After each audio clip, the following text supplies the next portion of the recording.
Dan's gonna give me the frogs. You get like frog legs from it. sign here. Yes, I mean, they were. All right, so I'm gonna go ahead and call tonight's meeting to order. This is the regular village board meeting of the Village of Oregon. Today is Monday, September 16th. It is 5 o'clock. Do you want to call order, Peggy? Jacobson, Here.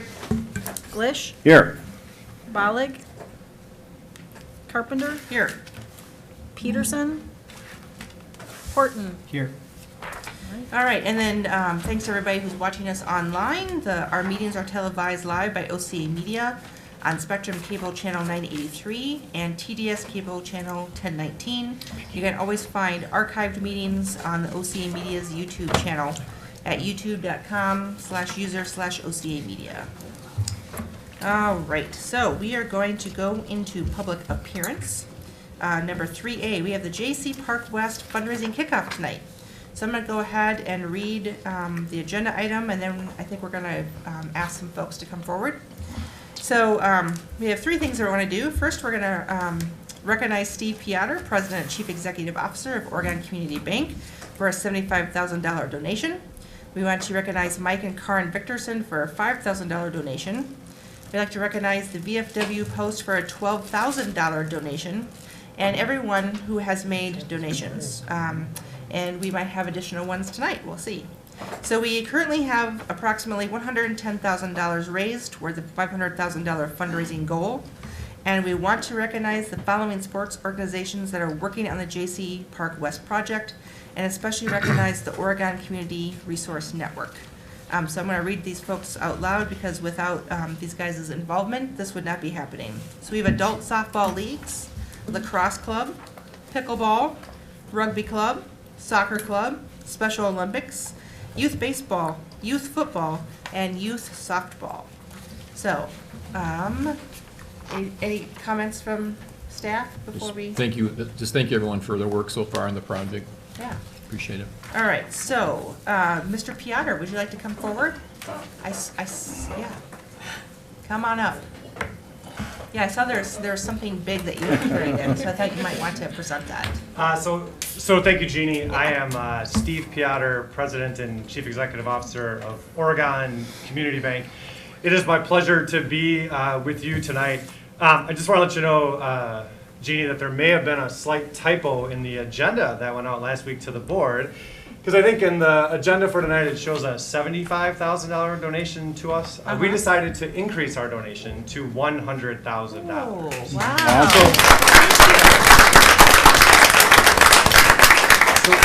So Oregon Community Bank is very fortunate. You know, we're located in the village. Many of our colleagues and all of our clients live in the village. We're very excited about that. We have a long track record of being invited to support wonderful causes in the village. And I think it was Randy Glish who made us aware of many of those wonderful causes. Whether it was the pump house, the water tower, the youth center, the food pantry, all these great things that we have done in the village as a community, we've been fortunate enough to be part of those projects. So one of the things that Randy mentioned to me was he said, Steve, if you donate $100,000 to Jaycee Park, I guarantee we will not ask for any support for the library. Which I am totally kidding about. No, I didn't say that. So we very much. So what I told, so we very much are excited for the Jaycee Park project, and I believe my commitment to Jennifer was whatever support we give to Jaycee Park, we would do the same amount or more for the library when the library time is right. Wow. So we are extremely fortunate for the support that the community gives to us. The sports clubs that you list on the screen, we have wonderful colleagues that have their children and adults that participate in those events. Jaycee Park's a community park. I think of Jaycee Park as the heart of Oregon where people come together. And frankly, I see Oregon Community Bank as part of the heart of Oregon as well, where we can support great causes like this. So it is my pleasure on behalf of our organization to make this contribution to the village. We look forward to talking about the library project and every other project that the village board deems as an enhancement to the community. We were here yesterday, we're here today, and we will be here tomorrow. Thank you very much. Awesome. Thank you so much. Thank you.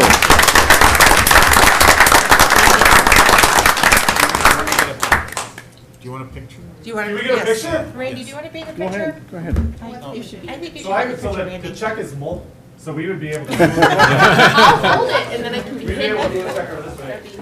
So thanks for everybody for bearing with us on the big check photo. So I'm gonna move this right over here. All right, But I'm gonna stand in the, can I stand in the corner so we can get the most people in the photo? there we go, that's great. It's almost like we've done this before.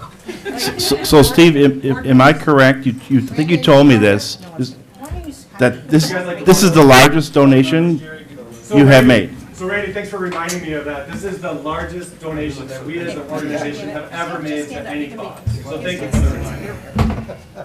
Stop hiding. People are hiding. Look at, Peggy's trying to hide. Over here, board members. All right, board members, everybody. Peggy, are you right behind Steve? Okay, Jerry, smile. Pretty good. Takes a village. All right. Thank you, Mr. Thanks. Beater. Thank My you. pleasure. Thank you all very much. Thank you.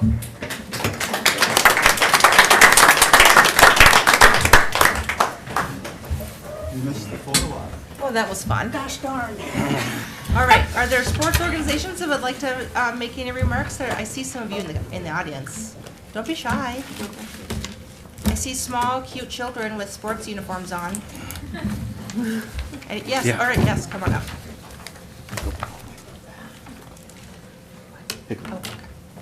Yeah, so you just want to tell us your name and who you're representing? That'd be awesome. My name is Mike Barone. I'm representing the pickleball organization. Okay. I've been a resident of the village for about 23 years, my wife and myself and our children.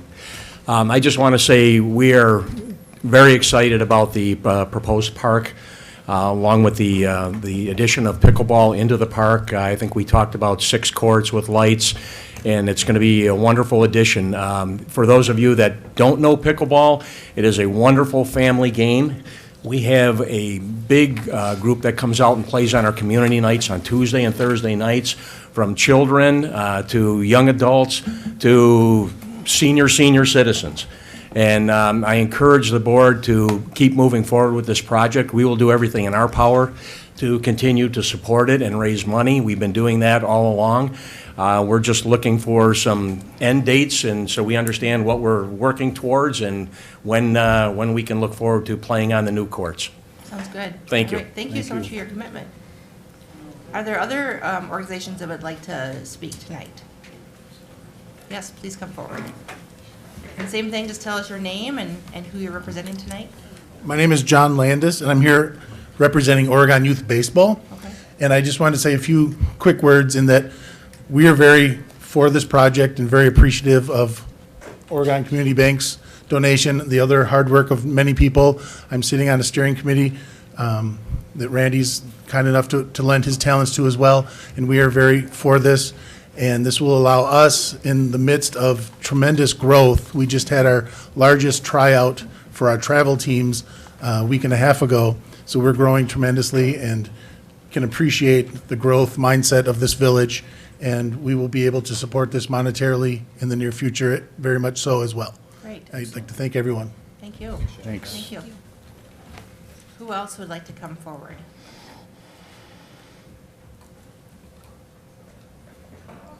Hello. Hello, my name is Tracy Schleck. I'm representing Oregon Lacrosse Club, and we would also like to thank everybody here and Oregon Community Bank for this awesome donation. We are also working hard with fundraising and support this park, and for us, it's a really big deal because currently we practice in Brooklyn. So it's really nice for Oregon kids to have the chance maybe to play a game in Oregon. To maybe have grandparents be able to easily make it to the game instead of trying to get out to Brooklyn and walk across the school to take in a game. So we're really excited for the prospects of this park and look forward to helping any way we can. Thank you so So much. thank you all. Yeah, thank you. All right, who's next? I see more people in there. Aha, yes. All right. I'm Amy Crow with Oregon Youth Softball. So thank you very much to the village for taking on this project. I know that it's been a project almost 10 years in the works from when the initial plans were. So thank you for sticking with it, and thank you for all of the design modifications and taking everyone's input into consideration. Not all of us are, we don't know when we can speak up and we don't know when we can't speak up. So it was always very nice to be able to have kind of lots of different conversations to be able to express everybody's needs and to be able to be very inclusive in this project. Thank you to Oregon Community Bank. They've been a huge supporter of youth athletics in the Oregon School District, and we are going to be growing so much over the next couple years, even with the new elementary school and the middle school, that we have a field shortage now, and it's just going to be really exciting to be able to have some flexibility and have some of the stress taken off the youth organizations and be able to attend to the needs of some of the coaches and parents and the players who want to be able to continue to grow through learning through youth sports and developing all the way from t-ball all the way to high school athletics. And that's really important because they're learning such valuable life skills through athletics. And so I just want to thank everyone for your time, your commitment, your flexibility, and your openness. And Oregon Youth Softball will also be sponsoring this monetarily in the near future.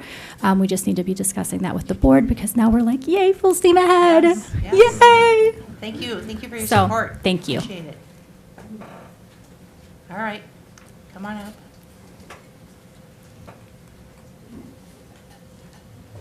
Hi, Tiffany Hotzinger, representing Madison Rugby and Oregon Stoughton Rugby Club. Okay. Just wanted to let you guys know that we are really excited to be actually play on a field that is not in a farm field. So our practice field is a farm field. But, you know, our boys are really strong, our club is growing, and we almost won state the year before, which was incredible for the boys. And we're spreading out with flag rugby, and we're very excited to have a full-size rugby field, as there's only 3 other in the state of Wisconsin, including the Cottage Grove Rugby Complex. So it's a huge benefit for us to be able to expand on providing a home for all of our local high school clubs that don't have a place to play. Also, VFW is our sponsorship backer, who has been a great asset to us as well, and we're always working with them and supporting their events and volunteering there, and we're looking forward to volunteering for anything that we can do to raise more funds for this great project. So thank you. Thank you. Who else in the audience would like to step forward? Did we get everybody?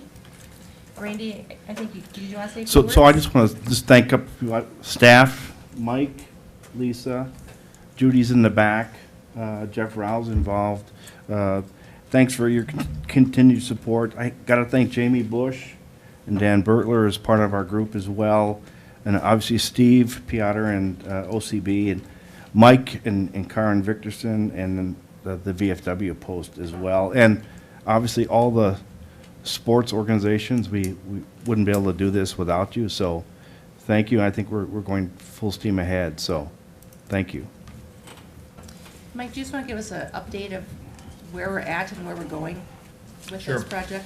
So, at the last board meeting, I indicated to the village board that staff's going to be recommending that we do this as one project. We borrow the money to finish a $4 million project. The organizations and obviously a great donation we got from Steve is getting us to that $500,000 mark. And then once we get that, our proposal that we borrow the rest of the money and we do the project at one time versus doing it in phases. And I think that's why the organizations are excited about it, because I think for about a year, we were stumbling around trying to figure out how to do this in phases, and it just was hard to raise money. And I think, and so when we have the joint meeting with the park board on October 7th, I want to ask the park board and the village board to actually vote on that to move ahead with that. Yeah. All right, any other board member comments? Otherwise, I just have a couple things. First of all, that there are shirts and items in the back for sale that will, money goes towards the project. And Judy Knudsen asked me to tell everyone that. And if there's any organizations here that would like to actually take some shirts and sell them, she'll write down what you take. And so, Judy, with those, where are those available if people need more? They can call either Lisa or myself. Okay, so they can call the chamber, is that okay? Okay, so you can call the Chamber of Commerce if you have item or needs for more shirts, and those things look lovely, so thank you very much for putting those things together. And then the second thing I would just say is that we know that Jaycee Park is a lovely park, it's downtown. We also know that there are field shortages for lots of sports, And I would just like the community to know that this board is committed to continuing to build and renovate parks moving forward.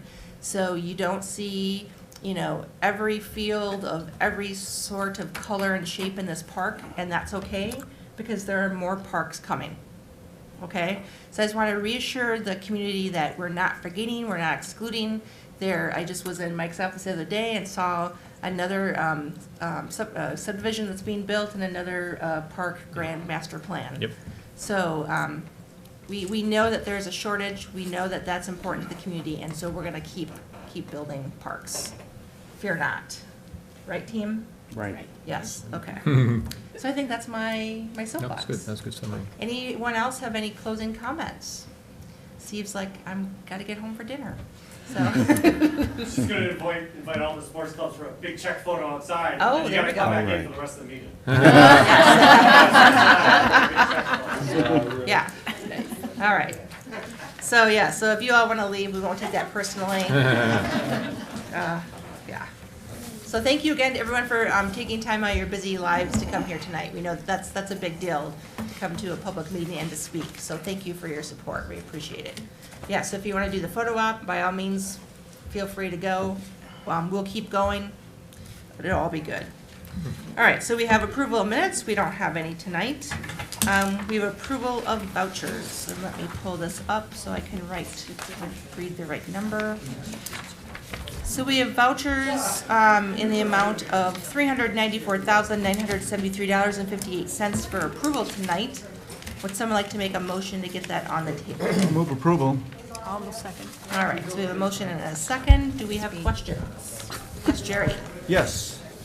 And this would be for Mr. Rao. Okay. Mobile reduction. $11,000. Yep, tree and brush, is that for the whole, is that the year, or is that? That was half? actually a full year's worth of grinding of the brush pile and Okay. hauling away. Where does it get hauled to? Away? Away? That's clear.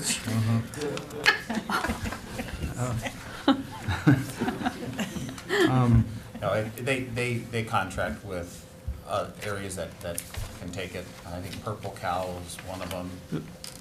Okay, it leaves the village. Oh, yes, yes. Okay. Struck an urban fence company for Jefferson fence installation. Is that Jefferson That's Crossing? the dumpster corral. Okay, all right. Wow, that's an expensive fence. It's big. It's a big area over there, Yeah. But And- it's what, we brought that through for approval. Oh, I know, Yep. I know, I mean, Yep. but we didn't, It I was don't know the- that we knew the cost at that time. No, we did. Oh, we did? Yep. Okay. Well, then I forgot. And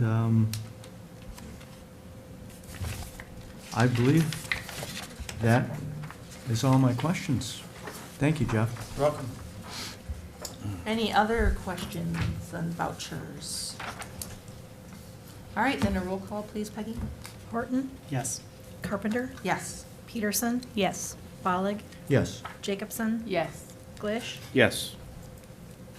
Thank you. All right.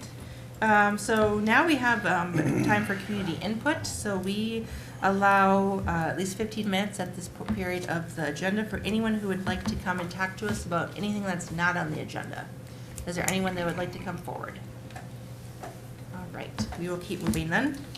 Going on to 7A, we have proclamations and announcements. Do we have any board comments this evening?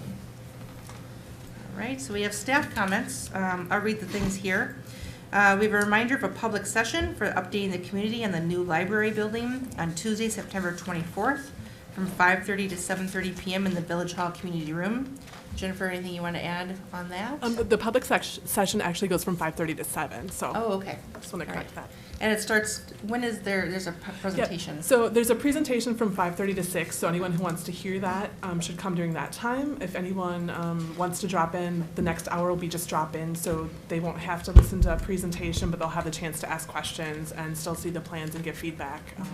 The plans are also all posted online, and there's a feedback form online as well as in the library for both of those things for anyone who wants to give feedback but cannot make the meeting.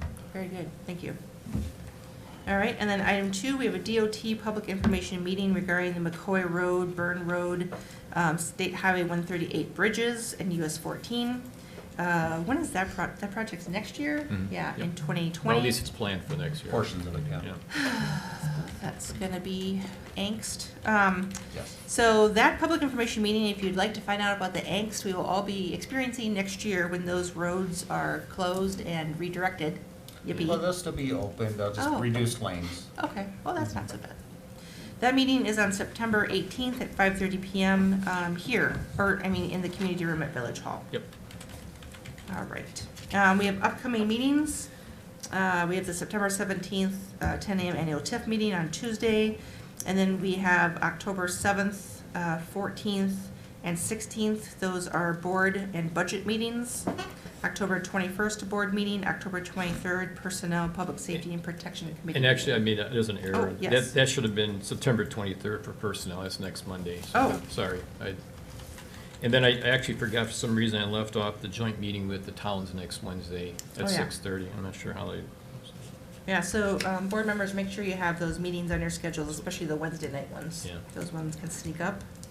Can I ask a question? No. The annual TIF meeting, can you explain, just in case anybody wants, what happens at we are that? required by state law every year now to have the joint review board come together and go through a TIF report for each TIF and talk about cash flow and do projections and things. It's basically an update on each TIF, and that's what we're doing tomorrow morning at 10. It's a And public that's meeting. here? Yep, if you Okay. want to come to it, yep. All right, Oh, thanks. it's all very secret, but you can come. It's all very boring. It's pretty exciting. Pretty exciting stuff. Yeah. I'm gonna try and get out of it, Matt. Now, come on, you're not helping my case. And then Jeannie, if I could just mention, then I put in your folders tonight, the capital campaign progress update from Jennifer about the library. Gives you an update on where we are in that. Okay. And then also gave some information from the police chief about the accreditation. They're meeting next week, Wednesday, actually in the community, right? Or in the boardroom. In here. In the boardroom at 5 PM, yep, so. Chief, do you want to say anything about that? Obviously, we've been working for quite a while to get the accreditation going for us. So as part of the initial accreditation, we're required to have a public session.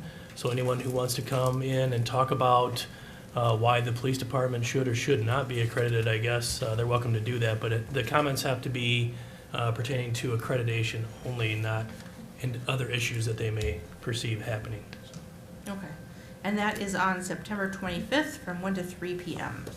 5 o'clock, 1 to 3 is the phone-in session. Oh, sorry, yes. And then 5 o'clock until Oh. needed. Oh, yeah, There's gotcha. no closing time. 5 PM, Yep, sorry. yep. Alrighty. Well, that's nice that you can also call in your comments. Yeah, Cool. some people can't make it, so they allow Right. that time. Yep. All right. Mhm. Well, thank you very much for that. And I see Lieutenant Pagankoff is here, and I understand that you've been involved greatly in this, so thank you for your work. Yes. All right, so we look forward to that. Other staff comments? Okay. So moving on to item 8A, we have under communication miscellaneous business. First item is discussion of possible action regarding a request to execute the addendum to Dane County 2019 purchase of service agreement. So we have a recommended motion to approve executing this addendum with Dane County. Someone wants to make that motion to get this on the table? I'll move, Jeannie. All right, Randy, and second. Let's see, who wants to talk about this? Well, that's Oh, yes, Rachel. Yep, that's a senior center Yes. item. Dane County provides us with a certain amount of funding every year to cover various things. This year, we have been using the funding they provided to help support Medicaid case management more quickly than anticipated, and we're fortunate in that they have some funding still available, so they're offering us some additional monies which we may or may not earn completely depending on the need for the rest of the calendar year. But in order to have access to those funds, we have to execute the addendum to the purchase service agreement. So, All right. So, and then these additional funds, according to your memo, increase the county's overall support of the center to $100,108. Correct. Very generous. We are supportive of that. Any other questions on this? Yeah, Jerry? Yes, Rachel, I noticed that in the third paragraph, it says you have to earn, and you mentioned earning this money. Has there been any problem in the past earning this money? Yes. What happens is we are reimbursed for the hours that we spend. And depending on who comes in our door, who's on Medicaid, because not everyone is, and depending on how much they may need help, how many hours of help they may need, we're reimbursed for those hours. So they offered us the $3,500 at the beginning of this year because last year we earned more than we had before, and they thought $3,500 would be sufficient. We've used that up because we've had a few more clients on Medicaid case management than we had in the past. So we may or may not earn all $3,500 of this between now and the end of the year. I suspect we probably won't, but I don't have a crystal ball, and I never know who's going to walk in the door and how much help they're going to need. Okay, very good, thank you. Anyone else? All right, so all in favor of the motion, say aye. Aye. Motion carries. Item 8B, we have an update regarding the 2020 annual budget. So typically, this is the meeting that Lisa and I give you a tax levy sheet, which shows what the impact would be as far as taxes if we just loaded in the department head request into the budget. We got a little behind this year. We didn't get that done. So we'll have the budget ready for you when we distribute on the 4th, but we're not.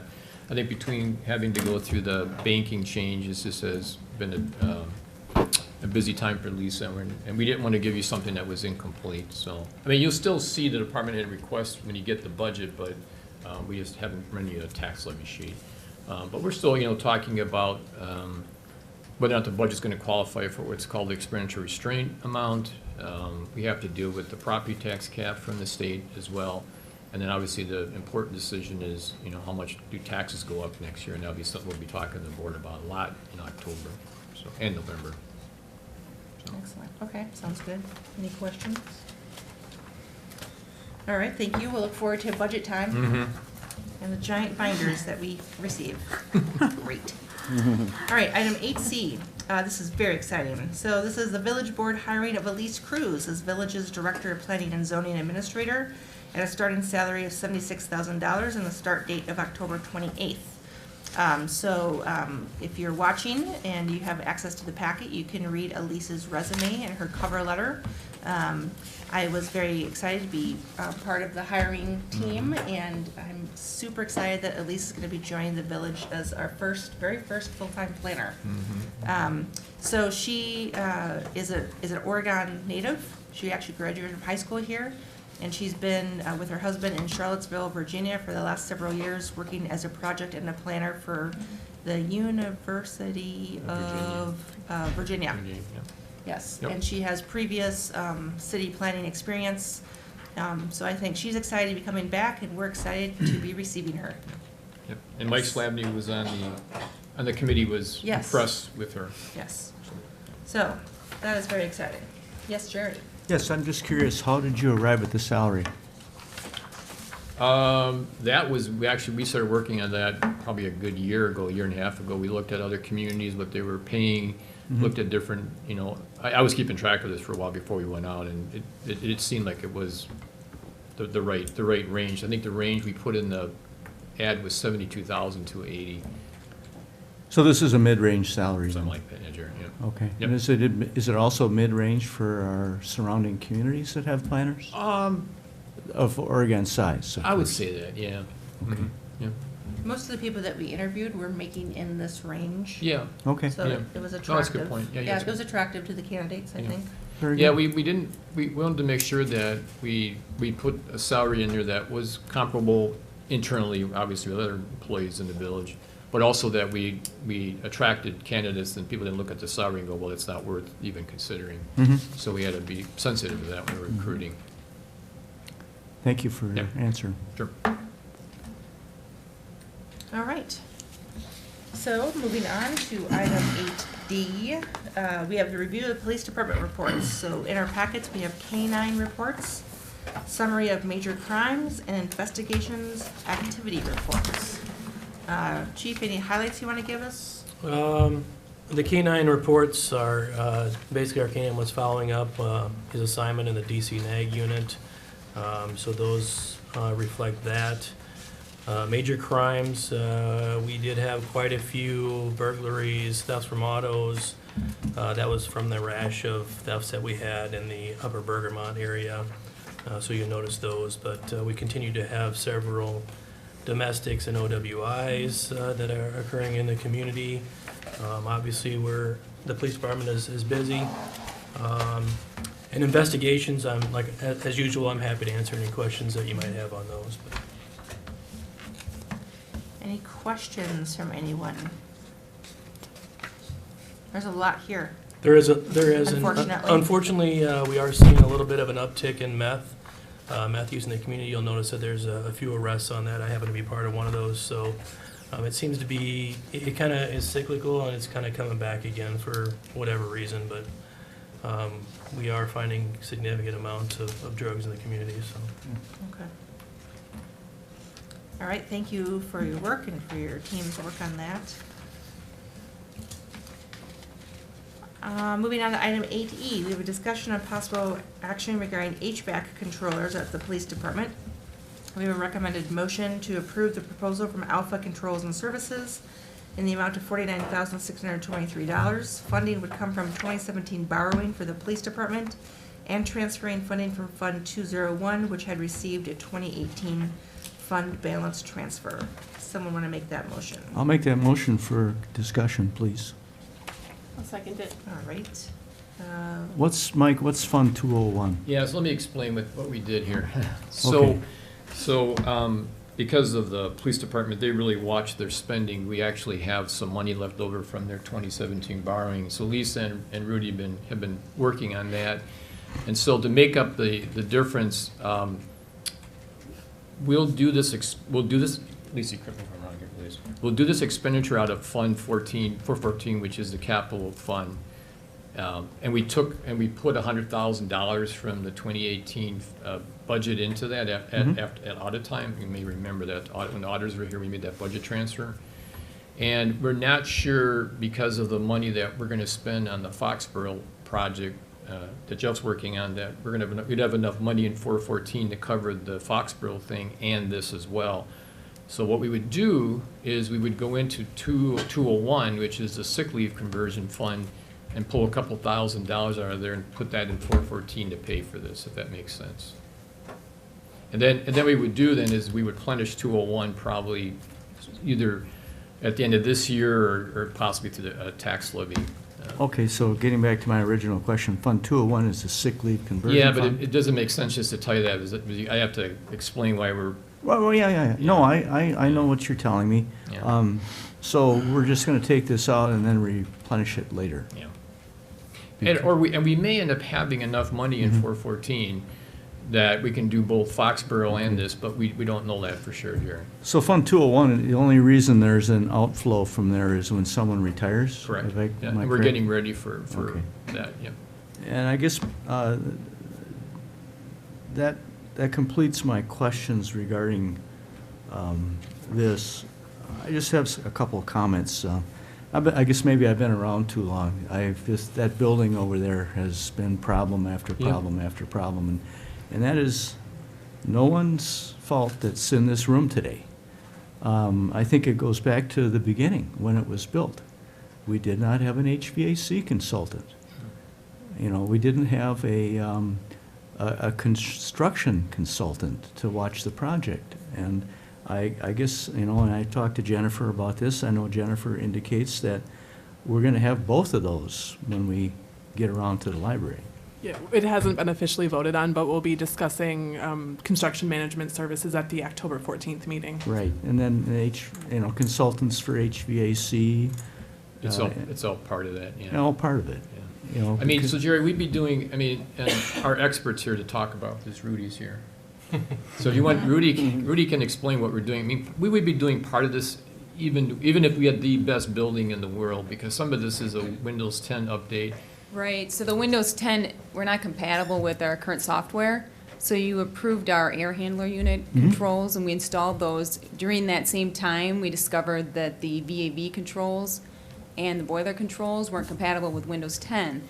So I spoke with Elf Controls about that and said, is there anything you can do for us? And they said, well, we could try for $7,000 to $10,000 to upgrade your software, but there's no guarantees.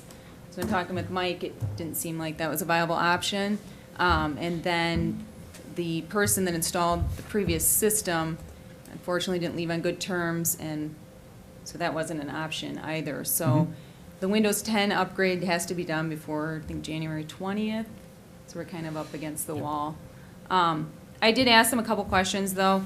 This would alleviate us even using a computer in the mechanical room. We could put everything on an IP address. We did set up that AHU controller on the IP address, along with an email address, so anytime there's alarms or anything like that, we'll get it sent to our phone. I did ask them what would happen, not that we're planning on doing this, but what would happen if we switched HVAC service providers? Obviously, it's happened in the past. And since everything's on our IP address, we would have our own access. They wouldn't be able to take anything, with them. Our last person took all the graphics, which made it kind of difficult to manage the current system, so at least we know that won't happen again. And then I did ask them also, you can see that the estimate is on there. I spoke with the individual that put that together, referenced the exclusion part, because sometimes things pop up that we can't plan for in the price. In going through that entire list, the only thing that he would be, minutely that might happen, is existing system valves. They may or may not need replacement. They had one of their service techs looking at a couple rooms, and they looked okay, but until we get into the job, we just won't know. And this is really, I understand with the board that this is unusual to be spending this kind of money in this time period. I mean, if we could, we'd be doing this in 2020 and budgeting for it and everything, but because of the Windows 10 issue. And I forgot, somebody told me that somebody did hack into Right, so I guess I asked the computer magic techs, I said, well, what if we didn't upgrade, and we just kind of just went as is, and they said that was not a good idea because I guess Target's HVAC system was hacked into, and I guess hackers look at HVAC systems as an easy way in to networks, so. Okay. In your memo, it refers to the building having the wrong actuators for the current controller? Yes, How old are those? How long have they been in place? 19 years. Oh, so. Yeah, they're original. They're original. They went with the DOS system, the wonderful DOS system. So, okay. So you're right, I'm not just, you're making a great point. We've had many issues with this building, but part of this is the upgrade to Windows 10. And I'm not stressing out over this. It has to be done. Yeah. But going forward, No, I know. we have to hire I'm agreeing with consultants to make I sure understand. the Yep. construction goes Yep. according to Hoyle. Thanks, Rudy. You're welcome. Thanks, Rudy. Thanks. All right, any other questions? All right, so then, all of those in favor of the motion say aye. Aye. Opposed? Motion carries. Thank you for that. Thank you. Yes, thank you, Rudy. Thank you, Chief. Item F, a discussion of possible action regarding approving ordinance 1908. This is amending section 1.31 of the Village of Oregon Municipal Code relating to the creation of a room tax commission. This ordinance is updating ordinance 1818, and the tentative date for the first meeting of the room tax commission is on Tuesday, November 12th at 10 a.m. So we have a couple motions here to consider. The first one is by 2/3 vote. We could suspend the rules and waive the first and second readings at tonight's meeting and then actually adopt the ordinance. So if anyone's interested in doing that, I would need a motion to suspend the rules and waive the first and second readings. So moved. I'll second. Okay. Does anyone greatly, all this means is that we don't keep reading this at future meetings. We can, if you all want to. Okay. All those in favor say aye. Aye. All right, motion carries. And then, second motion to consider, then we would consider adopting 1908. And Matt or Mike, do you want to tell us why we're doing this again? Sorry, very briefly. So the board already adopted section 1.37, creating the commission. I realized not that long ago that there was an incorrect statutory reference in there. And so this ordinance simply corrects the statutory reference so that it is correct. So substantively, that's all that's happening with this ordinance. All right. So, someone want to make a motion to adopt ordinance 1908? I'll move, Jeannie. All right. I'll second. All right. Any discussion? Yeah, Amanda? Yeah, so I just want to clarify who's on this. It's, on the room tax commission, it's the village board and a representative of the hotel motel Correct. Yep. industry? There's 5 people. 5 people. So 4 village board members? Nope, or- nope. It is. I was trying to read this and figure it out, so it just says, So five members total to be appointed by the village Okay. president, subject to approval of the board. Yep. One of those members has to be a representative I of gotcha. the hotel motel industry. The other 4 can be whoever you all decide to appoint. And did we already Okay. appoint these folks? Yes. Yeah, we already appointed them and you approved them. Do you want to Okay. go through Sure. who they are? Okay. Jeannie's on there. Sorry. Adam Quayle from the hotel. okay, Judy from the chamber. Jimmy Bush and Debbie Burhouse. okay. Yep. So I did not remember doing that, Yep. but, Yeah. okay. Yeah, Jerry. So have we decided how that money is going to be spent yet? Or will the board, the new So, board You go ahead. decide? Well, 30% of the room tax revenue will go to the village general fund, and the village board can decide how to spend that money however you want. The other 70%, that's the job of the commission to decide how to spend that money, and they have to spend that money in a way that meets the statutory requirements. So that's the reason to have the commission, is Okay. they have to decide that. Who decided the percentages? The state legislature. Thank you. And they keep changing it. They keep keep amending it every couple of years to, in some respects, make it more difficult to spend the money on. They want to make sure that 70% is being spent on marketing. Mhm. Yeah. Very good, thank you. All right. Did we vote on that? No. We did not. We have a motion and No. a second, right? Mhm. Excellent. No, I we forgot didn't. to write that down. All right, all those in favor say aye. Aye. Motion carries.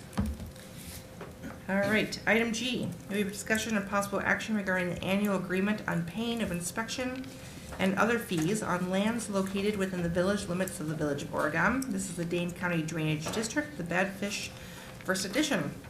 So we have this agreement in our packet. We have a recommended motion to approve the annual agreement with the Dane County Drainage District Board.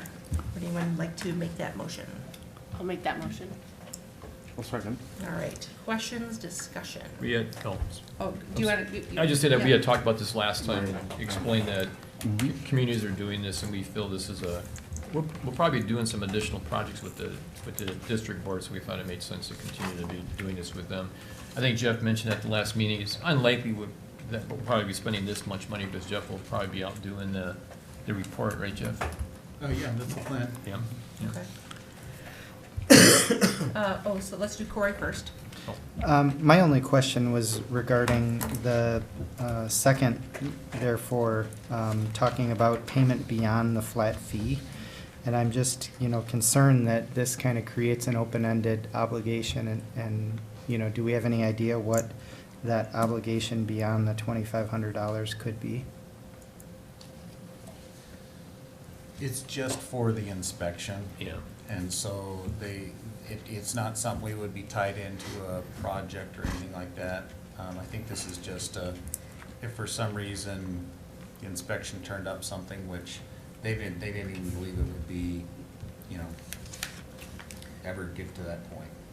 It's about our inspections. And what we've been told about inspections is that it's probably going to be Jeff. Right. Correct. Yeah. Doing an inspection and letting them know what he finds. So that should be fairly pricey. Right. Oh, yeah. Just- Yeah. All right, Amanda? So we have to agree to this every year for it to It's- keep going? Is that how this? It would renew automatically unless either Right. party says to the other, we don't want to do this anymore. Okay. Yeah. So this is a yearly It's thing going annual. So if for forth some reason unless we say otherwise. We have to opt out. You have to opt out. Okay. Yeah. But we have that opportunity to revisit this annually if we wanted to, or keep it rolling. Corey? So if Jeff is doing the inspections, I guess why do we need to pay the drainage board a $2,500 flat fee? It's a good question. They have annual meeting proceedings that they go through, and they have publication and other expenses associated with that. That's what they've told us. Now that and so this would be this district's share of that expense. I mean, that's how they explained it to us, as I, and again, this is all kind of an alternative to them saying, we'll go out and do the work necessary to assess this costs to property owners in the district. This is the village board saying, you don't have to do that, we'll pay it. If you want to. Jerry? So how is this in the best interest of the village to pay this instead of going out and having the drainage board assess the homeowners that are affected? Well, to them even to get to that point would probably be a cost of $25,000 to $30,000 just to go through all the legal work in fully reestablishing the drainage district. And the drainage board does not wish to do that at this time unless they were forced to. And the only thing that would force them to do that is if the residents were wanting additional projects to be done above and beyond what has already been done, with the village not paying for those. And we've indicated that that would be the case. So, I mean, I think this is a good faith effort on behalf of the village to, they did a fantastic job. I'll show you a photo here in a little bit, but they did a fantastic job, and like I've said in the past, the drainage district was able to do that work for far, far less than we ever would have been able to do it contracting that work. And they were also able to do things during the project that we wouldn't have been allowed to if we would have been outside the drainage district and the regulations that come with that. So, but this annual reporting is something we're required to do following a project like this. And I guess the question is, you know, would they want, does it make sense to force a district to spend $30,000, which they don't have, which they have to then go back and charge the residents? I think this is a benefit to the village. Okay. And if I could say something, Judy. Mm-hmm. So at the budget meeting, when Jeff's talking about his budget, we'll be talking about potentially the stormwater project we're gonna do that it's in the Lerner Park area, Jerry, that we'll probably, we could end up using the drainage board to help us do. Mhm. And again, when you compare what we'd be paying for this compared to what we've saved so far, just doing the dredging of Baptist Creek and what we could save, right, what we're just gonna be talking about Lerner Park, it's not even close. Okay, so what is the obligation going forward for this channel? For this channel, annual inspection, really, I mean, this channel got to where it was after over 100 years of zero maintenance whatsoever. Other than, I can't really say zero because there were, Boy Scouts did some lining of it at one time on the very, very low end of it. Yeah. But basically zero activity on anyone's part for 100 years. So we don't anticipate, we anticipate the annual inspection is going to be very straightforward, very simple, a walk of it to confirm that, you know, we still have the capacity in that channel. We don't have banks that are giving away. I mean, it's just not likely going to happen. So, you know, but we do see the benefit to the village moving forward in maintaining this relationship with the drainage district. Okay. And that's what this is really all about. Okay, and I understand that. Yeah. So going forward then, I would imagine that, I shouldn't say I would imagine, I'm hopeful that the banks along the channel that are back, that are part of the homeowner's lot. And I say that because I know a lot of the lots have property on both sides of that channel. Correct. And I think back in '06 when we had the flood, there were a lot of things that were being stored back there. They got swept into that channel and ended up blocking the passage of the water. So, I mean, there is a procedure to check that periodically, is that correct? That'll be part, I mean, yes, that could be part of our evaluation annually when we do that. Okay. All right. Yeah, I mean, some would be more floodplain related, some would be more the capacity of the channel and the work the district did related. Okay. Thank you. Yeah, maybe. So Jeff, our hope is, since you might be doing the inspection, our hope is that there maybe wouldn't be a fee at all, right? Because you're doing it. Our hope is that it would be less than 2,500. That's what, Corey, you say a very good thing. I know I did have that question as far as, because it says a flat fee. I would, yeah, I don't know how to address that unless we ask for them to amend that. And we could, as a board, ask them to amend that to be up to $2,500 for the yearly inspection, and then they would, in the past, they've given us an itemized, what they've spent, and, because we paid a little bit of those fees. We paid a little bit of the legal fees and everything directly to the drainage board for the previous project. Because it seems that if you're gonna do it. I agree. There shouldn't be a charge, I agree. right? Yeah, that's, yeah. Except as was explained, they have a meeting, and so there's costs. So we're gonna pay it regardless if Jeff does it or not. Is that what we're saying? No, as I understand it, and again, I'm doing the best I can based on what they've told us. Yeah. They have certain administrative costs that they have to pay every year, and those are allocated to all the active districts. Right. And collected from the districts, and now Yeah. they're saying, well, we're gonna treat this as an active district now, even though we haven't gone through that process, we're gonna treat it like that, and you guys are gonna contribute, if you want. Otherwise, we'll see I'm not sure what they would do if we said no. I guess they'd have to decide whether they just go away or whether they go Decide whether they would reactivate in that. things and then start assessing the residents and. Right. And when we're looking forward to this, and it's no major secret, but when we talk about Lerner Park, one of the things we found is our biggest bottleneck right now from our standpoint, from the village standpoint, is getting water from the Netherwood region up there around Cusick Parkway down into Batfish Creek. And if you've seen the flooding we've had on Netherwood, we had to close the road twice this last year. We see the bike path flooded on the other side of Cusick Pond. We have a resident that's that literally is flooding their driveway in water all the time. We just can't get water down to Batfish Creek efficiently.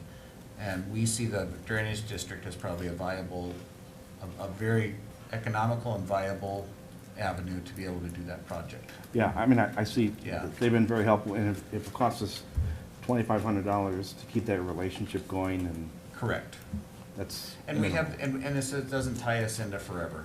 I mean, this is, if we get into this a year or so and we say this has not been a good deal for us, and we're not really getting the value out of it, then, obviously we would notify them that we're just not gonna renew that, and then they would be left with that decision. Got it. And when I'm sorry. No, go ahead. Okay. You had mentioned previously that the work that was just done on the Batfish Creek, we recognized significant savings going through the drainage board. Correct. So would it be a fair assumption to think that this 2,500 plus what we paid would still be less than what we would have paid if we'd have gone out on our own and done it? Far less, by a factor of 2 or 3, maybe. So- We didn't go out to bid on it, but. Yeah. I'm just saying it, when there's, yeah. Still Just good savings. from my personal experience would be that. Okay. Not only would it have been more expensive, it wouldn't be done by now. We'd be tied up in a permitting process at the DNR that the drainage district can avoid. They're exempt from. So they have powers to do things that we don't have. We would have had to hire an engineer. the engineer would have had to complete the survey or do whatever they need to do to be able to prepare the contract documents. We would go out to bid. We would then get those bids, award those bids. That can take several months. And then, you know, have the work done. There would be construction observation time and contract closeout time that would take probably over a year. And then the permitting, like Matt said. So that's why Good deal. that's why we have really appreciated this relationship with them. I think this was a very creative and efficient way to get work done. Yeah. It was. And to benefit the village and the residents in a timely manner. Mhm. So, Great. And I'll just show In you my a picture. opinion. I mean, since we're here. so Jeff's this- gonna get a big head if you keep that. oh, sorry. We'll knock it No, down. so isn't this a pretty picture? Look at this thing. They did a nice job of spreading out the dirt. Yeah, I got Did a very nice job. It's still drying out, it's still pretty mushy out there, but, so this is actually standing on the path at Keller Alpine Park looking east.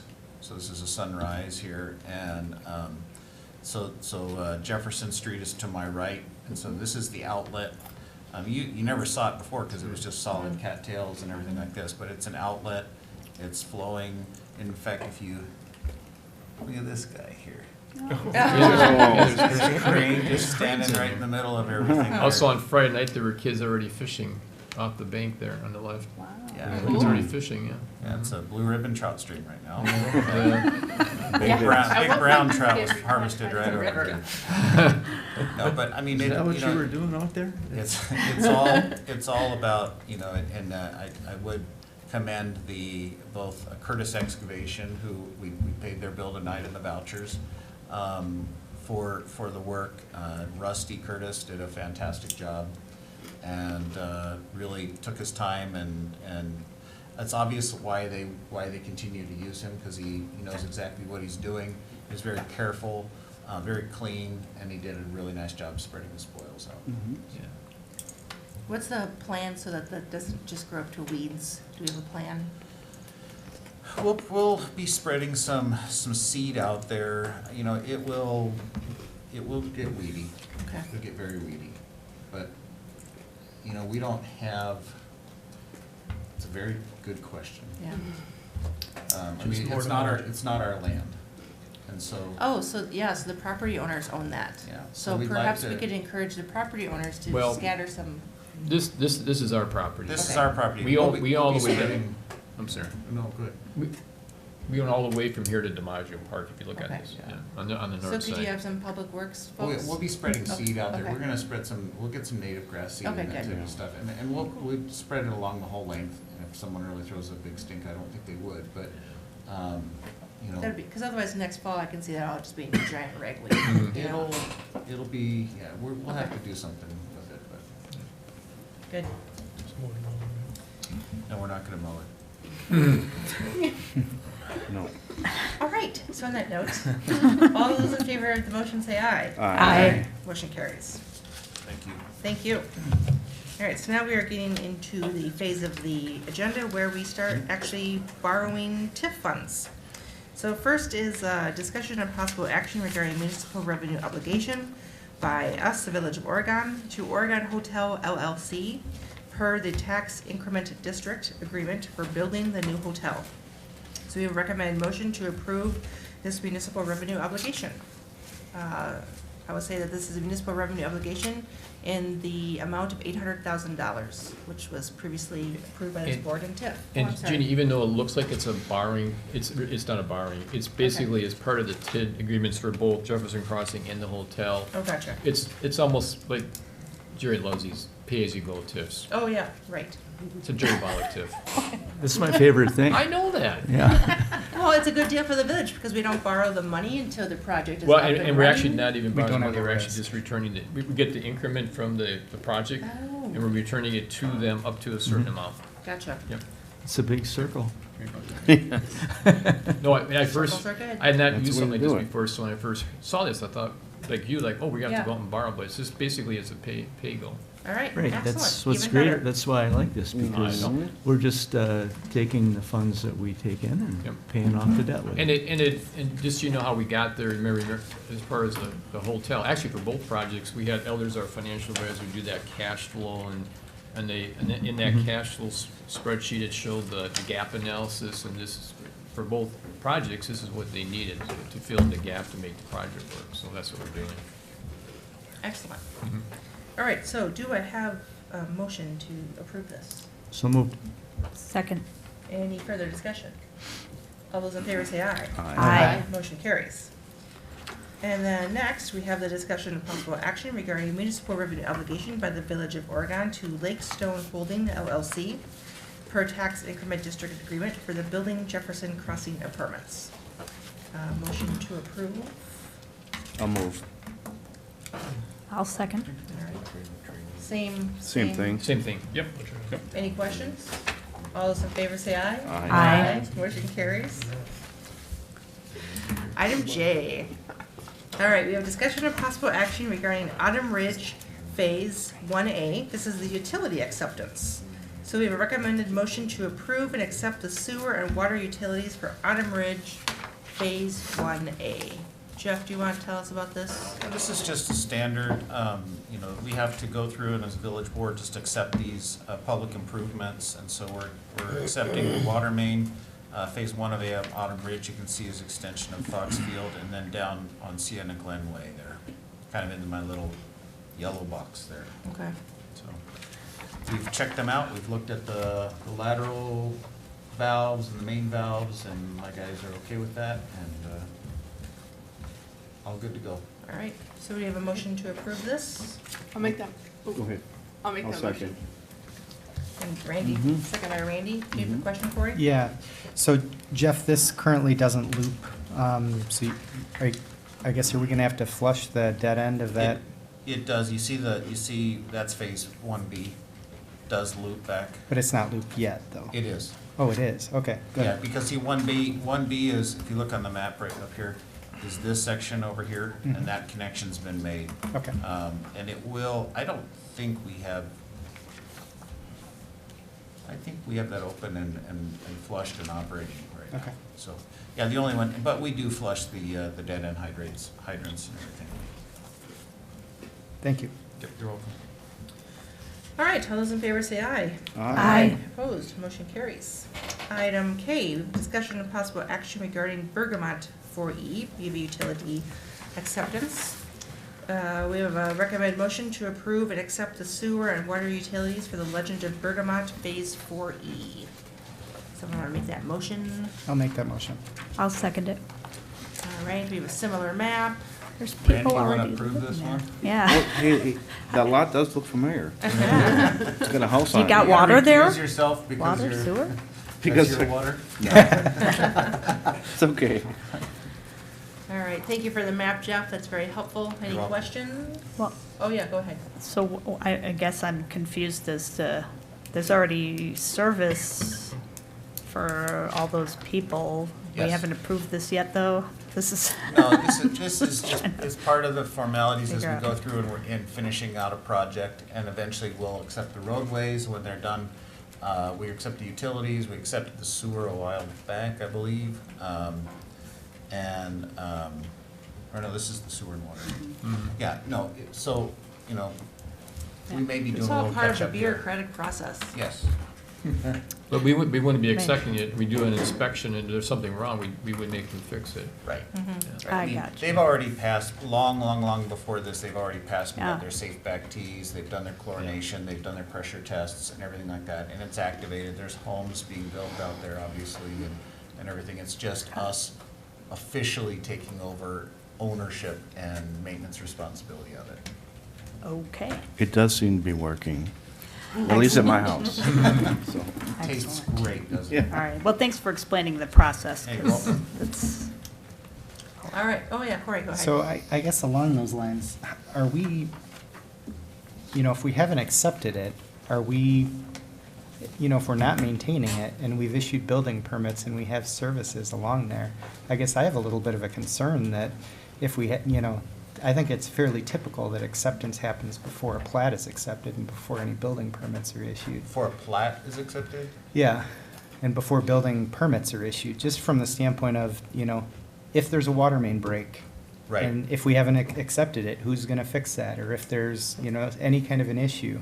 I know we can go in there and accept it, but I guess I would much prefer to have acceptance prior to building permits. I would love to, but yeah, it never seems to follow that way. Good. Matt?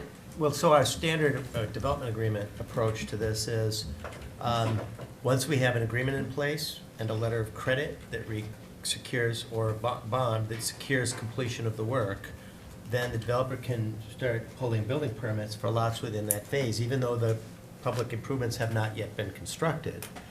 And so that's the way that we have approached this for as long as I have to can have remember. utilities, curb, gutter, sidewalk, and the first lift of asphalt. That's what they have to have before they get a building permit? Mhm. Okay. I didn't know they had to have anything, really, to get a building permit. Yeah, we make them do that, and at least have that in place, yeah. And Jeff holds up occupancy permits too, unless all those things are done. Right? We've held an occupancy permit on, when Forward Development was Right. trying to get things going, we held up an occupancy permit just because they had said they'd have the curb in and the roadway paved, and they hadn't, it's just Yeah. have to sometimes It's urge a- them on. Yeah, a it's little a bit. good, people have to follow the rules and Yeah, follow but- the timeline. Right, I mean, you raise a good question. I mean, if we had a water main break, quite honestly, we'd be out there as well. And we'd probably be working with the developer, for reimbursement on that. That'd be my approach to it. Well, prior to acceptance, the developer is totally responsible for the Right. public improvements. If there's a water main break, it's it's not our water main until we accept it. But Corey's talking about middle of the night. Well, and, you know, I think there's a lot of questions too. The water utility, you know, they're serving customers with infrastructure that's not really owned by the utility until that acceptance happens. We do that with roads, though. I mean, we have a road that we'll keep for, I mean, there's roads that we haven't fully accepted yet. You know, Bryn Hill Drive and other Yep. ones that don't have their second lift of asphalt for another year Year and to a 2 half. years. Yeah. So, yeah, I know what you're saying. Discussion for another night. Discussion for another day, yeah. Did you vote on this one yet? No. Okay. All right. Hurry. Randy's worried. Yeah, I turned the page, I thought that was gonna be quick, but it's not. So we have a second. We do. Okay, all those in favor say aye. Aye. Motion carries. All right, item L, discussion and possible action regarding library site pedestrian crossing analysis proposal. So we have a memo in our packet. Jeff, do you want to just walk us through this? Right, so this is, when we were kind of wrapping up the preliminary phase of the library, one of the discussion items came around, it's been always centered around, okay, we want to make sure that we provide a safe pedestrian crossing and access to the library site, because we know that we're switching honestly across the highway, right? It's the highway now. And so one of the things that came out in kind of one of our final meetings with the library and their architects was kind of where would be the best location for this? What would be the best thing to consider moving forward? Because the pedestrian crossing will really be, I think we've discussed, will be part of a village expense, not really a library site expense. It's going to be a village expense. And, you know, there are several alternatives that can be considered. There's a, you know, flashing beacons, there's just a crosswalk, there's an unmarked cross, I mean, there's all sorts of things, all the way up to what we would, it's a little unconventional, but it's kind of what I've been pushing is for an actual stop controlled crosswalk that would force cars to stop at a stop line, you know, with lights when something's activated for crossing. And so what we wanted to do is really look at, you know, traffic volumes, get an idea of traffic volumes, get an idea of the geometry of the area up there, where maybe the best location would be, how does that interface with the conceptual design with what the library is, you know, looking at, how does it impact, say, the parking lot with the school coming out of it and that type of thing. So we discussed with the library and we said, you know, we should really probably take a look at this now so that as they go into final design, have a better idea of the location and what would the needs would be out there. So that's what this is. This is for the engineering for that. And it's the #1 project identified in TID 5. So when we were creating TID 5 in 2017, we knew this was gonna come up, so we made it the #1 project. So it's an eligible project. Strand Associates has done, three traffic studies, I'm thinking, most recently, 2 or 3. Yep, 2 or 3. 2 or 3 traffic studies for us. They've done a really nice job. They did a really nice job with the Jefferson Crossing one most recently, I believe, and so. Yeah. Yes, Randy? Amanda, I thought you brought up something last, is it all right if I can ask Amanda something? Sure, sure. You had brought up another intersection or something related to this, didn't you, when we looked Yeah. at this first time? I couldn't remember So- exactly. Well, and Strand is doing the traffic study for the library, right? Didn't we approve funds for someone to do a traffic study related to the library? Do you remember that, This is Jennifer? what you approved pursuing a proposal, if I recollect Yes, correctly. So yes. this is the proposal that was created as a result of what you approved. So you didn't approve the actual spending of the funds yet. That's what this is. Gotcha, okay, so it's all related. Yes, same thing. Yeah, my point was, that last I heard the plans for the library, they were looking at a, right turn in, right turn out only on Main Street, which seems like that would be a good place for a light, but there may be other options, and maybe that's part of what Strand would look at. Like, maybe we'd want to instead move that pedestrian crossing, instead of being directly at the parking lot where the school parking lot, we put it down at an actual intersection, like at Johnson Street or something. And I don't know, I mean, it's gonna be based on traffic patterns and pedestrian patterns and things, so I bet that, I think I that's what remember you're you talking asking about this. I don't Yeah. foresee having, I foresee having the need for the crossing. I always like this when they do sidewalk layouts in universities. I remember someone teaching me about this. Sometimes they'll actually hold off on the sidewalks just to see where students walk. Because where you think they're gonna walk is not where they're going to walk. And so you come back after a month and you look at the trails through the grass and you go, okay, that's where the sidewalk needs to be.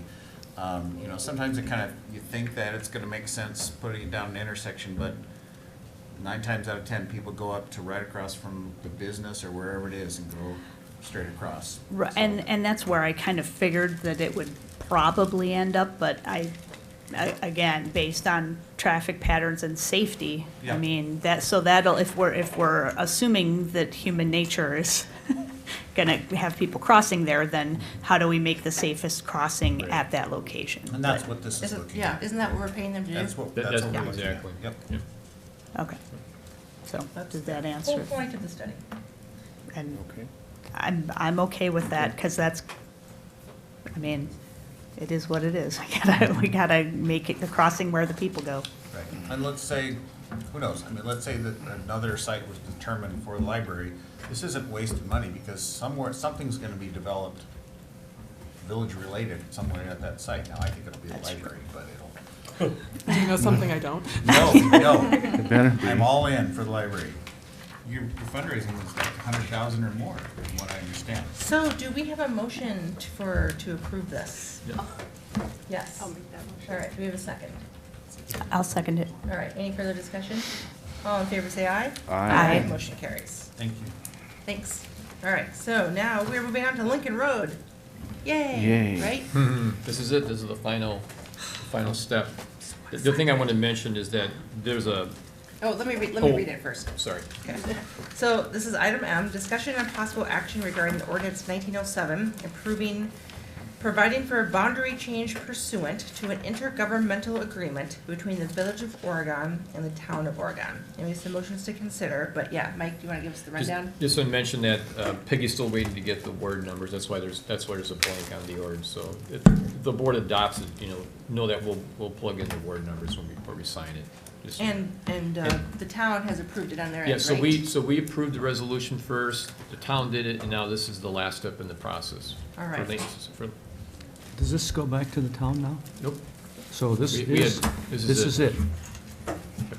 So we're gonna get to fix Lincoln Road, Jerry. Yeah. Thank God. How long have we been talking about this? Oh, years, years. Before you. No, just Matt, remember- you can't, I just no. remember, Mike, I What? want to pull up that resolution. Didn't we have one tweak in that, one thing in that resolution that said we had to wait for a certain number of days to give people the opportunity to file a petition? I'm just trying to pull this up. Let me pull it up. Was there? I'm thinking there was. Say what? Oh. Sorry. What Where's is your bubble? happening? Nothing is Losing ever- control. I'm sorry. Oh, you think by statute you had to give something I like think we 30 might days or have to something? wait a little bit longer. I'm just trying to, I just gotta pull it up. No, thank you. So, Can so we yeah, go on Jerry. to Yeah, the let's- next item and come yep. back So we to get this? for him an It attorney never here. ends. Sorry about that. I got anxious. Shouldn't have brought Matt. So what tonight. happened, Matt? Can you explain? Well, it, Oh, I'm looking up. Matt thinks that by state law that when we pass the resolution to town, that you still have to give like 15 or 30 days, whatever, to allow people to comment. Oh, before you And finalize. they adopted it the second, September 2nd or 3rd or something, so it's probably not enough time. Landowners affected by this Oh, have a yeah. right to petition Yeah. for a I think referendum. you're right now, I'm thinking about it. Yeah, so I think. We have to hold it, I think sorry. We have to wait on that. Super. And I'm So trying we to be don't, efficient. we're not gonna do anything with this? Probably not, Matt's Maybe just right. table it Next time. until well, just, let's come back to this I item. didn't I'll bring my look it file up and down I'll. here either. All right, so we're gonna, we haven't made any motions yet, so that's okay. Yep, So we'll let Matt. Put it on the side. thank you, Matt. That's a good Yeah. catch. I was just Well, we saying- discussed working with staff of Rosenbaum for 2020. Matt will look that up. Maybe we should scratch out. That's new- good. Get a new guy. No, that's a good catch. All right, so we're gonna just hold off on item M. So item N, discussion of possible action regarding Stafford Rosenbaum 2020 rates. We have a recommended motion to approve continuing to work with Stafford Rosenbaum using their 2020 rates. Someone want to make that motion? I'll Or make the maybe motion. not. I'll second. make the motion. Okay. I think you're I'll doing a second. good job, All right, Matt. so Amanda and Corey, any discussion on that? All those in favor say aye. Aye. Motion carries. Item O, we have discussion regarding the annual CMAR, the Compliance Maintenance Annual Report for DNR grading for the wastewater treatment plant. Jeff, is there anything that we super need to know about this? Just, I mean, we got great grades, they actually give you a GPA, which I really love. And if you look through the report, we're actually at a 4.0 with, except for one item, and the one item is something that's been kind of out of our control. It was due to increased flows, we were at a much higher flow to the plant. Our loadings were really good, and you know, what the gunk is coming into the plant, we're just getting a lot of fresh water in. So we're attacking that with some INI studies, and some INI projects in this next year. But we got a 3.84 GPA, which honestly is indicative of how well Cal, Sonny, and Jim are taking care of our plant. They do a really nice job and should be commended for that. So this was just FYI. It's always All right. good to share that with you, let you know that our plant is operating well within its limits, what it should be. Comments or questions? Otherwise, we'll move on. I think that's cum laude, so it's good. Yes. Well, yes, we're at the head of our class. Mhm. Item P, discussion and possible action regarding the wastewater treatment plant blower upgrade project. We have recommended motion to approve town and country engineering scope of services for an hourly task order not to exceed $101,000 for design and bidding engineering services for approach number 1 for our wastewater treatment plant blower improvements. Do you want to tell us about this, and then we'll... I'm gonna let our consultant come up and, Oh, yes, that's and talk about excellent. it. I've talked a lot tonight. So, yeah, welcome. If you just That's want what to I'm here tell us who you are. Ben Heidemann with Town and Country Engineering. Okay. And yeah, there's, you guys have a proposal in front of you to do a design and bidding for improvements to your blower building. The scope of, we did lay out 2 alternatives approaches to this. One would be kind of an all-inclusive, that's that approach 1, where we're attempting to address, I'm going to call it 90% of the portions of that building. The one portion, or the 10% that we're not going to touch, is your RAS pumping, which will be something that will be addressed at a later date associated with your facilities plan. But this is really to target the blowers at your plant. Those are one of the oldest components that you guys have at the plant. They date back to 83 or 84. And the real reason for this being proposed is not necessarily associated with the mechanics of the blowers, but more associated with the electrical equipment. Currently, your staff has to call in an electrician anytime they want to turn on or off a blower, engage or disengage the electrical equipment because of the age of the equipment and the poor condition that it is in after all these years. So approach one is kind of an all-inclusive, and the reason that we're attacking the whole building is we're looking at kind of relocating some equipment to allow for phasing.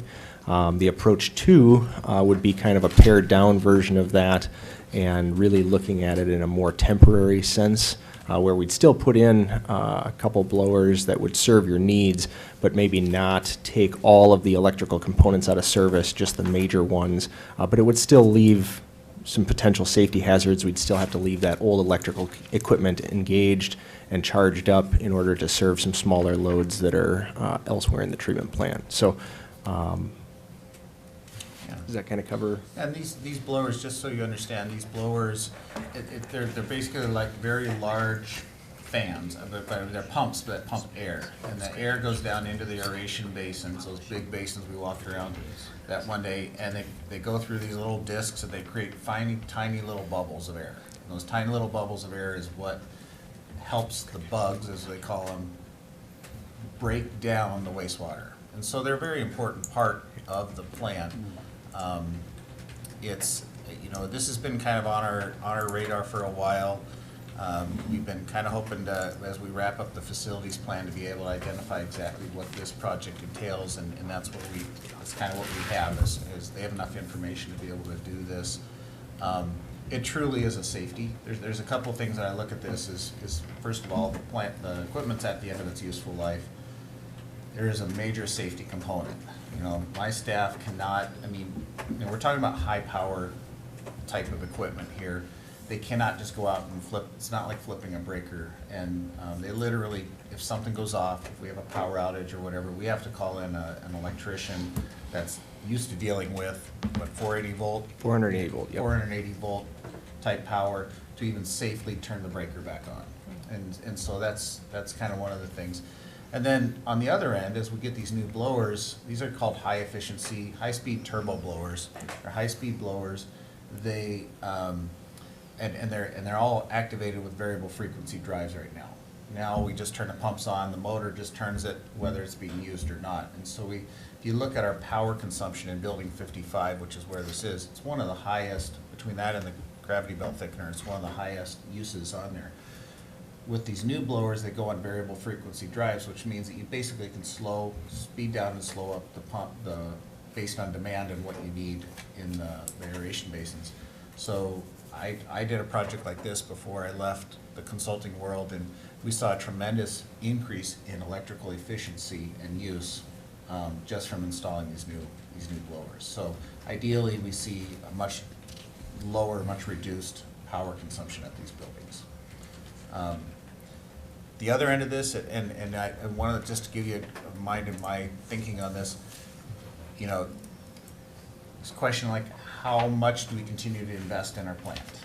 And I think that's something good to consider, as we may at some day either be doing a major plant upgrade or pumping to Madison Metropolitan Sanitary District, at which time equipment like this would probably not be used would not be used in the new design if we were pumping northward.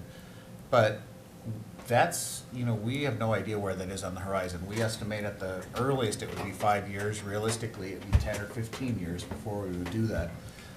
And we just don't want to limp along in this system for that long. We think this is a good investment. At the time, Ben will tell you, I could have brought this 2 months ago, but I was not at this point yet where I was confident that this was the right direction. But after talking to them more, this is the right direction for us to go. Okay.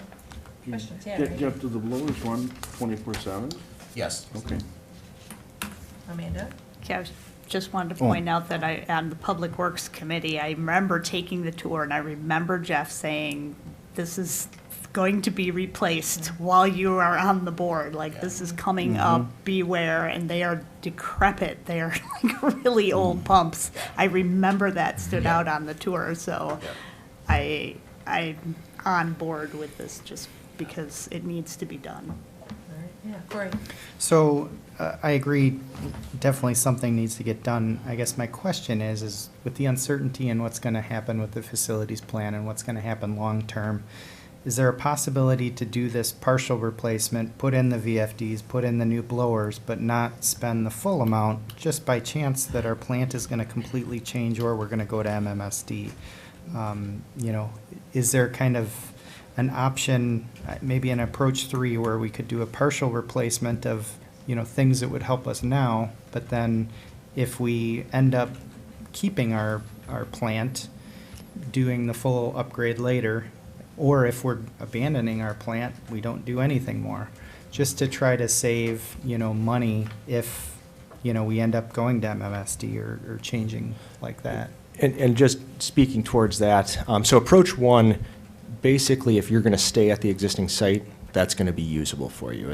So it's really just a consideration of MMSD versus not MMSD, and that's really what approach 2 is meant to be. There's not really a middle ground because of the location of the existing MCCs or the motor control equipment, the electrical equipment.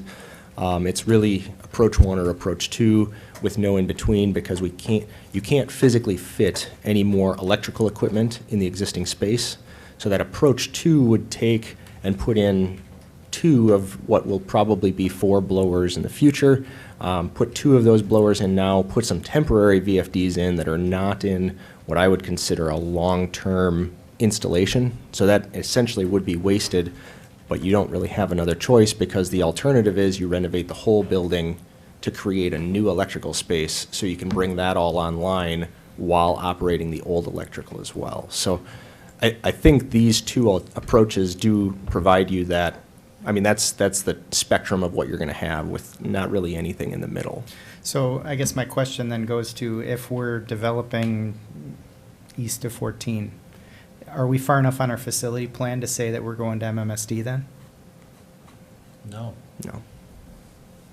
Yeah, and that's where, yeah, I don't think anyone here is confident to say that that's the direction we're gonna go. There's a lot of things that have to fall into place, as well as some cooperation from Fitchburg, and a lot of dialogue with MMSD and certain things that have kind of told us that, you know, we could be 5 years if everyone was on board, we could be 15 to Right. 20 years if people weren't. Yeah, I think 5 years is an optimistic time frame. That would be a project of that scale. You're going to be, it'd have to be every domino lines up perfectly to get you out there in the next 5 years. So I think that's the other side of your guys' thoughts of let's do it all, is, you know, we're more likely looking at that 10 years plus time frame.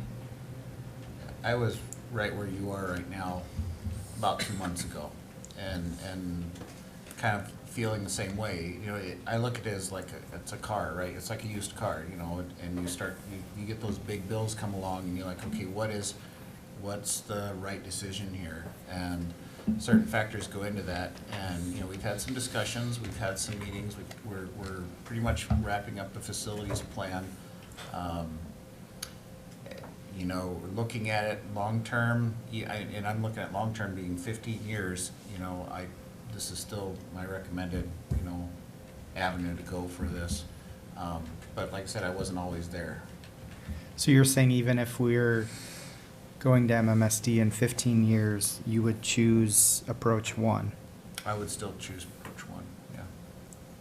Just from a safety standpoint and efficiency standpoint. And I would concur with that. I think the electrical equipment that would even have to be salvaged is more on the 5-year time frame, and certainly still poses a significant potential safety threat with your employees, because you're keeping all of that equipment still there.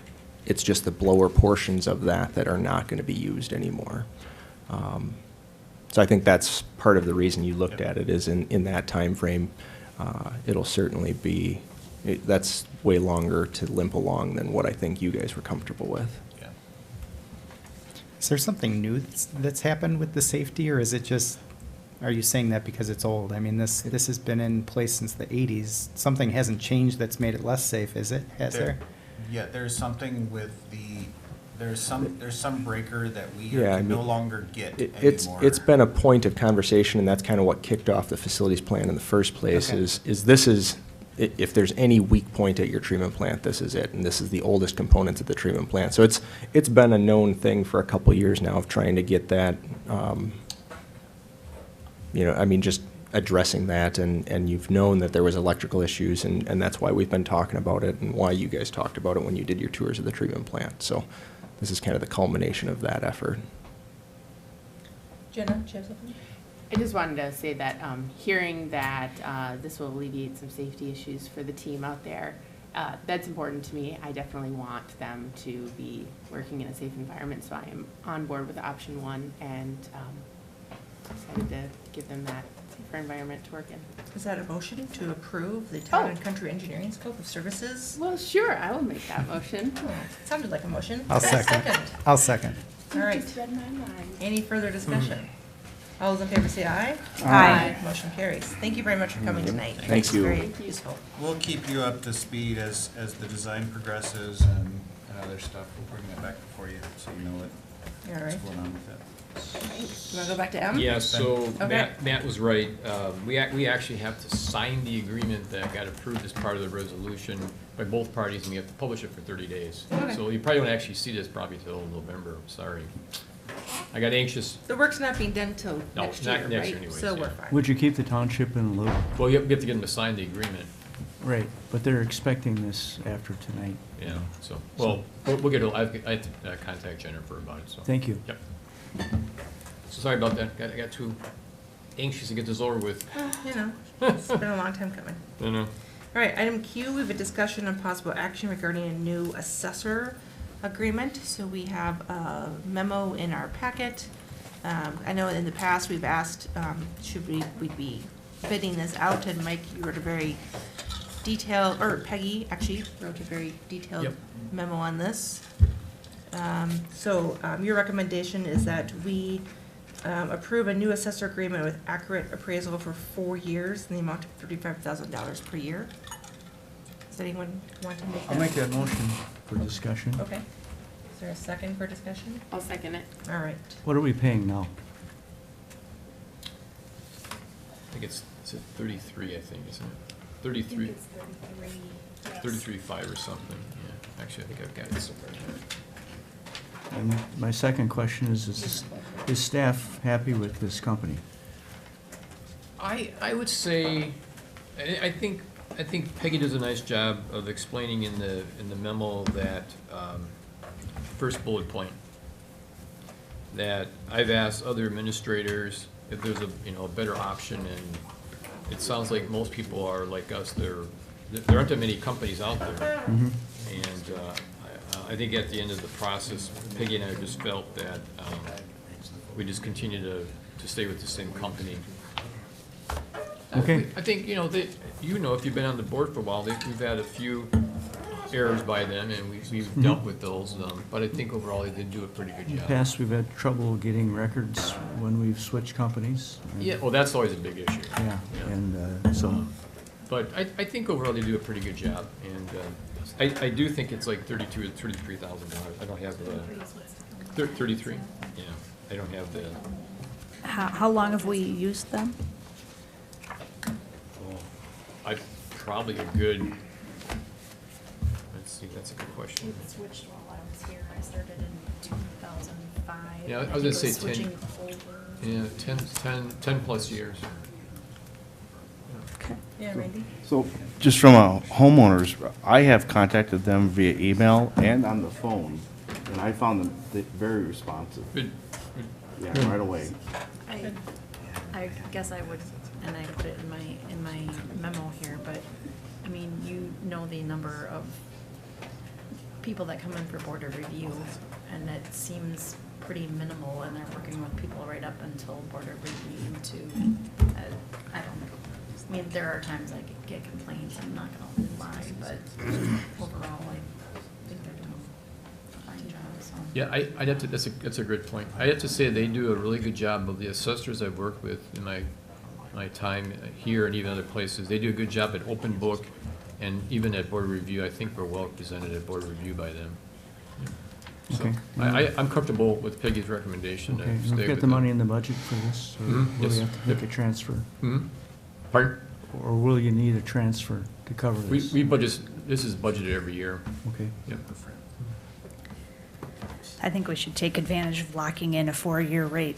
Yep. Yeah. That's what we thought too. Yep. Yeah. We're gonna stay with them, that would. Yeah, I think it's a good idea then. Yep. So we Alright. have the motion and Yep. second, Yep. right? Yep. Okay. All right, so all those in favor say aye. Aye. Motion carries. Thank you very much. Thanks. Yeah, thank you, Peggy. Report of committees. This is Trustee Horton. Do you want to take this over, Corey? Sure. September 11th at our park board meeting, we had a very nice presentation from Cody Smith, who would like to do an Eagle Scout project, making improvements to Rustic Vineyards Park. He's looking at doing a concrete pad under the bleachers, and then also doing some work to the ball fields, and then also under the benches for the players. His sister plays softball there, so he has kind of a personal connection to it too. So the park board, LeBrun moved, and it was seconded by Knudsen to recommend to the village board to approve Cody Smith's Eagle Scout project to make improvements as presented in Rustic Vineyard, conditioned upon the final plan being reviewed by village staff, and that passed 5-0. So do you want to bring that motion forward? I'll make that motion for approval. I'll second. All right, any further discussion? All those in favor say aye. Aye. Aye. Motion carries. Thank you, Corey. All right, we have minutes not requiring action. We have the August 7th, 2019 minutes from the library board meeting. Thank you for providing those. We have no unfinished business. New business, we have approval of pending new operator licenses. These have been recommended by the police department. We have Quick Trip number 372, Michelle Garcia. Would someone like to make a motion to approve that? I'll make that motion. Second. All those in favor say aye. Aye. Motion carries. We don't have any other operator licenses. We have some future agenda items. All right, so, no one else is here. We're going to move on to number 14. The village board will adjourn into closed session during the meeting pursuant to Wisconsin Statute Secretary Section 1985, Parent 1-3, to discuss the possible terms for acquiring an easement for the Rotary Bike Trail and the 2019 School Resource Officer Agreement between the Oregon School District and the Village of Oregon, and pursuant to Wisconsin Statute Section 1985, Parent 1C, to consider performance evaluation information relating to the police chief. And we will adjourn from closed session. So I need a motion to go into closed session. So moved. Second. And a roll call, please. Horton, Yes. Peterson, Yes. Glish, Yes. Jacobson, Yes. Polly, Yes. Carpenter. Yes. All right, we will go into closed session. Thank you, everyone.